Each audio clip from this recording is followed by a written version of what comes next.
L'édition régionale de ce mercredi 23 janvier. Bonjour à toutes et à tous et bienvenue en notre compagnie. Voici le journal, donc en images en 8 minutes, largement consacré bien sûr à cet épisode de neige cette nuit et ce matin encore dans la région. Les premiers flocons, pour rappel, sont tombés donc sur le littoral d'abord, à l'ouest de la région, hier soir vers 21h, 22h selon les endroits, puis comme hier, la perturbation s'est décalée à l'est pour toucher ensuite l'Audomarois, la Flandre, puis la métropole lilloise. Ce matin, on relevait près de 10 à 15 cm de neige à Lille et aux alentours, peut-être même plus encore à certains endroits. Certains internautes nous ont évoqué 20 cm de neige localement. Forcément, les routes ont été vite enneigées, la circulation était très difficile. Très tôt ce matin, durant cette nuit, et jusqu'à 7h ou 8h, le temps de l'intervention des saleuses et de la dire, notamment sur les grands axes, les voies rapides autour de la métropole lilloise. Il y a eu bien sûr près de 130 km de bouchons, évidemment à cause de la neige, mais la situation est restée globalement sous contrôle. Certaines personnes, certainement, ont eu peur de cet épisode de neige et ne sont pas parties trop tôt ou à l'heure de pointe. On a donc peut-être évité le pire. Il y a eu quand même quelques difficultés de circulation, notamment sur le littoral, sur l'A16, entre Calais et Boulogne, particulièrement en vallonné. Vous savez, à Saint-Ingle-le-Vert, parfois les poids lourds ont du mal à escalader cette montée. Ils ont été interdits de circulation durant quelques instants.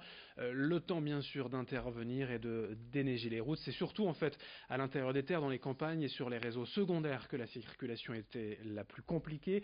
En témoignent de toute façon les transports scolaires et interurbains interdits et annulés aujourd'hui à la circulation dans la région Nord et Pas-de-Calais. Les réseaux de bus urbains également ont été impactés, que ce soit sur le littoral, à Boulogne-sur-Mer. Le réseau Rainéo a connu des difficultés, des retards. Certains arrêts n'étaient pas desservis.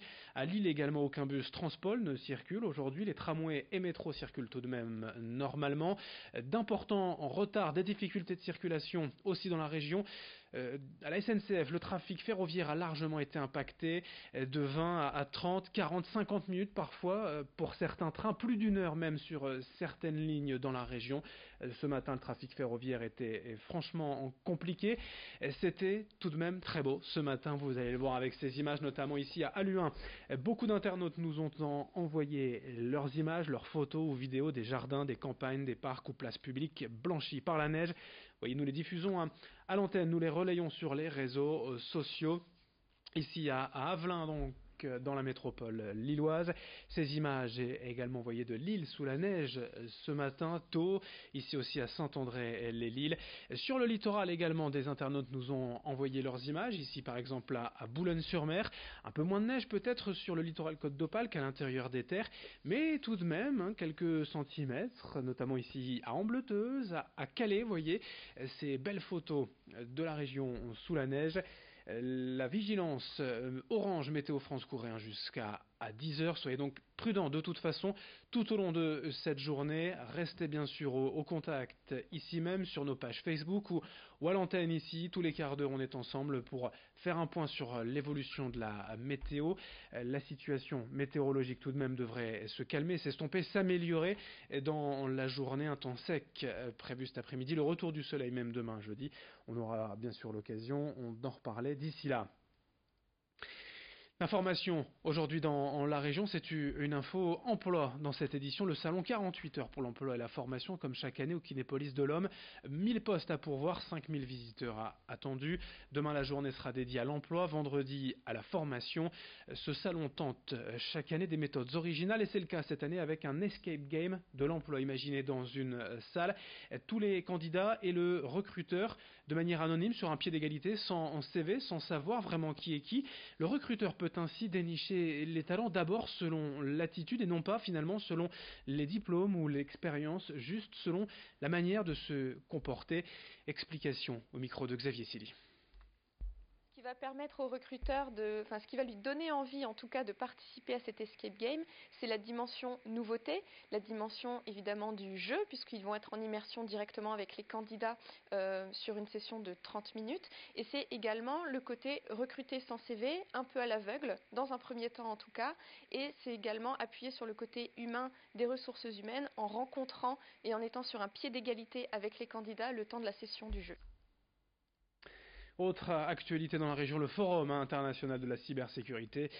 Aujourd'hui encore à l'île Grand Palais, près de 10 000 visiteurs attendus pour tout savoir et tout connaître des dernières innovations en matière de protection de nos données en ligne. Ce salon accueille avant tout des professionnels venus présenter leurs innovations à destination des entreprises d'abord. Mais puisqu'en 2020, il y aura près de 20 milliards d'objets connectés dans le monde. Chacun sera concerné, déjà de par son téléphone portable. Alors à cette occasion, nous avons rencontré le capitaine Dominique Bauger du dispositif national d'assistance aux victimes de cybermalveillance. Il nous donne quelques simples conseils du quotidien pour éviter que nos données personnelles ne tombent entre de mauvaises mains. Explication au micro de Xavier Silly. Plus de 70% des entreprises ont déjà fait l'objet d'attaques. C'est plus facile pour les entreprises parce qu'elles sont bien souvent monitorées. Il y a des robots qui surveillent l'activité. Il est évident que pratiquement tous les particuliers ont reçu ou vont recevoir principalement des mails d'hameçonnage visant à les arnaquer. Heureusement, la majorité d'entre eux ne se font pas avoir, mais pratiquement tout le monde est visé. Ces attaques peuvent avoir des conséquences financières, ça peut avoir des conséquences personnelles, je pense au cyberharcèlement, ça peut avoir des conséquences sur la vie privée. Et puis ça peut même, dans certains cas extrêmes, mettre à mal l'identité numérique d'une personne parce qu'elle va être utilisée, spoliée, détournée à des fins qui sont bien évidemment souvent malveillantes. On termine avec le sport d'abord en football, la pénible qualification, mais tout de même qualification du LOSC qui est en Coupe de France à 7, club de 4e division, victoire 1-0 pour les Lillois qui joueront donc en 8e de finale. L'essentiel est acquis et Croix rêve bien sûr de faire de même. L'Iris Club de Croix joue à Marignane-Gignac ce soir à 18h30 pour se qualifier également en 8e de finale. Et puis un mot de tennis bien sûr avec un cocorico régional, le tennisman nordiste de Lone Plage, Lucas Pouille s'est qualifié ce matin pour la première fois de sa carrière en demi-finale de Grand Chelem à l'Open d'Australie. En quart de finale ce matin, il est venu à bout en 4-7 du Canadien Milos Raonic. Félicitations à Lucas Pouille pour cette première historique dans sa carrière. Les prévisions météo, que savoir, qu'attendre de la météo, d'autres perturbations de neige ou un temps en sec, les températures, c'est dans un instant sur votre chaîne d'information régionale. Merci de votre fidélité.